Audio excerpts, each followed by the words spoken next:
한국의 초능력자이자 영능력자인 안동민은 제3의 눈을 개발하여 숙명통을 얻음으로써 몇만 명이 넘는 사람들의 전생을 보고 심령치료로 각종 난치병을 완치시켰다. 그는 사후세계를 직접 경험하고 영혼과 전생에 관한 책을 많이 쓴 것으로 유명하다. 오늘은 사후세계와 환생의 비밀을 밝힌 책 업장소멸에 대해 이야기해보겠다.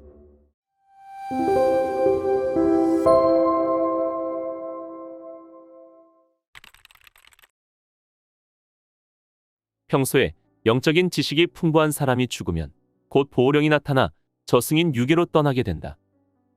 그러나 그렇지 못한 경우에 대부분의 영혼은 이승에 남아있게 된다. 이때 살아있는 사람의 몸에 들어오면 빙의령이 되며 유계로 가서 다시 환생할 수 있는 기회를 잃게 된다. 무신론자였던 사람의 영혼이 산 사람의 몸에 들어오게 되면 대개는 자기가 죽었다는 사실을 모르게 되고 죽기 직전의 상태가 영원히 계속된다. 따라서 간암으로 죽은 사람이 산 사람의 몸속에 들어와서 자기가 간암을 앓고 있다고 계속 생각하면 빙의 당한 사람도 결국 같은 병을 앓게 된다. 육체를 떠난 영혼은 보호령들의 안내를 받아 유계로 돌아가야만 한다. 사람에게는 누구나 3명 이상의 보호령이 있다. 본인의 조상들 가운데 1명, 본인의 직업을 지도해주는 분이 1명, 그리고 또 한 분은 이들 2 보호령을 지도하는 분이 있다. 수호령은 대체로 300에서 700년 전에 세상을 떠난 조상의 영혼인 경우가 많다. 수호령은 그 인간의 생애에 가장 큰 영향을 끼치는 존재이며 지도령은 그 사람의 직업과 특기 등을 지도해주는 영혼이다. 생전에 같은 직업이었거나 같은 취미를 갖고 있었던 영혼이 많으며 국적과는 아무 관계가 없다.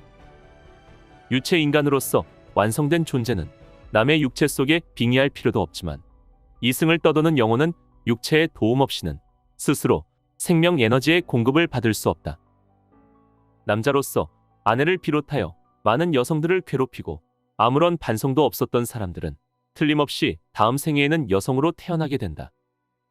남편의 외도 때문에 고통을 받는 여성들의 전생을 보면 거의 전부가 전생에서는 남자였고 현재의 남편이 전생에서는 그녀의 부인이었음을 알 수가 있다. 식물이나 동물에게도 영혼은 있다. 식물이나 동물이 대체로 대자연의 법칙대로 사는 것으로 보면 그들이 우주의식과 연결이 되어 있음을 알 수가 있다. 식물과 동물은 사람에게 먹힘으로써 봉사를 하게 되는데 이것이 그들이 영적으로 진화하는 방법이다. 그렇다면 사람이 동물로 태어나거나 동물이 사람이 될 수도 있을까? 사람의 혼이 동물의 육체 속에 깃들여 태어난다고 하기보다는 동물의 혼은 따로 존재하고 사람의 혼이 동물의 육체에 빙의되는 것이다. 전생에 개를 많이 죽인 사람의 혼이 다시 재생할 때 개의 몸에 빙의되어서 태어나게 되고 그 개가 사람에게 먹힘으로써 다시 인간에게 빙의되는 경우가 상당히 많다. 인간의 혼이 동물의 육체에 빙의되는 것은 어디까지나 전생에서의 잘못 때문이다. 따라서 그는 전생에서 인간이었다는 의식을 그대로 갖게 된다. 인간의 혼이 덜 진화가 된 동물의 몸에 깃들여 산다는 것은 마치 교도소에 갇혀있는 사람과 같으며 대개의 경우는 이런 상태를 만든 자기 자신의 과거의 행동에 대해서 후회를 하게 마련이다. 자기의 잘못을 완전히 깨닫고 속죄 행위가 끝나면 동물이나 식물에 빙의되었던 인간의 혼은 다시 인간으로서 환생하는 것이다. 선량한 사람들은 대체로 이런 과정을 전부 마스터한 사람들이다. 반대로 동물이 더 이상 동물로서 태어날 필요가 없게 되어 인간으로 진화가 되어 인간이 되는 경우가 있다. 이런 경우에는 대체로 항상 소외감을 갖게 되고 사람보다는 영적 감각이 발달된 특징을 갖는다. 배우라든가 가수들은 동물령이 인간으로 진화되어서 인간 사회에 봉사를 하는 경우가 많다. 인간의 혼이 여럿으로 갈라져서 다시 태어나는 경우도 있다. 우리가 거듭 태어나는 것은 이 우주의 진리를 완전히 깨달아서 우주의식과 하나가 되는 것이 목적이다. 때문에 끝없는 분영을 한 뒤에 죽으면 다시 합해져서 지혜로운 존재가 되기 위하여 인간의 혼은 불령현상을 일으켜 여러 사람으로서의 경험을 얻을 필요가 있는 것이다. 하나님은 정말로 존재할까? 당신은 자신의 마음이 존재하고 있음을 인정하지만 그 마음이 육체의 어느 부분에 있는지를 모른다.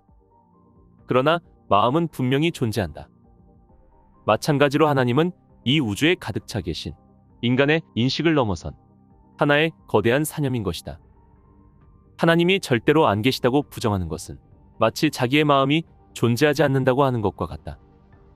이 우주가 질서정연하게 운영되어 가고 있는 것을 보면 하나님의 존재를 부정할 길은 없다. 이 우주를 다스리는 기본법은 크게 세 가지가 있다. 첫째, 인과응보의 법칙이다. 우연히 발생하는 일은 하나도 없고 모두가 하나의 원인이 있어서 그 결과로서 나타난다는 사실이다. 당신이 매일같이 만나는 사람들도 알고 보면 어느 전생에서 관계가 있었던 사람들이지 우연히 나타난 사람은 거의 없다. 둘째, 공존공영의 법칙이다. 간단하게 말하면 생태계를 유지하는 법칙이다.